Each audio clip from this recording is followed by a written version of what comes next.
আজ শেয়ার করবো তোমাদের সঙ্গে খুব টেস্টি একটা স্টার্টারের রেসিপি, চিকেন টিক্কা। এটা বানানোর জন্য প্রথমে একটা ভুনা বেসন বানিয়ে নিব।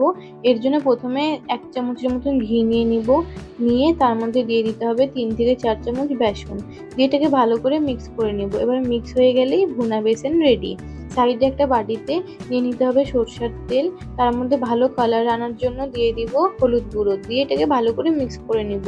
এরপর এর মধ্যে দিয়ে দিতে হবে ধনে গুঁড়ো, জিরে গুঁড়ো, স্বাদ মতো নুন, গরম মশলার গুঁড়ো, অল্প পরিমাণের মতন আমরা দিয়ে দেবো এর মধ্যে গোলমরিচের গুঁড়ো আর চাট মশলা।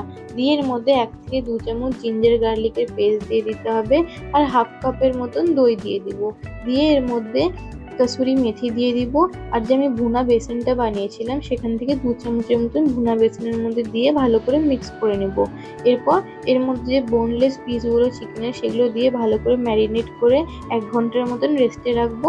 এরপর 1 ঘন্টা পর প্যানে তেল আর বাটার গরম করে এই বোনলেসের যে পিসগুলো সেগুলো দিয়ে ভালো করে এটাকে কুক করে নিতে হবে। 10 মিনিট পর যেই টিক্কা মশলাগুলো যে ছিল ওগুলো ব্রাশ দিয়ে এর গায়ে আরেকটু লাগিয়ে নিব। এরপর এগুলোকে একটু উল্টিয়ে নিতে হবে। উল্টিয়ে নিয়ে যখন আরেকটা সাইড ব্রাউন হয়ে যাবে তখন এর মধ্যে একটু বাটার মেল্ট করে ব্রাশের সাহায্যে লাগিয়ে নিতে হবে। এবার যখন এটা একদম লাল হয়ে যাবে তখন এগুলোকে নামিয়ে এটা টিক্কা ফ্লেভার দেওয়ার জন্য একটু গ্যাসের ফ্লেমে এটাকে একটু পুড়িয়ে নিব। তারপরে এটাকে সার্ভ করলে মিন্ট চাটনি দিয়ে রেডি হয়ে যাবে আমাদের চিকেন টিক্কা।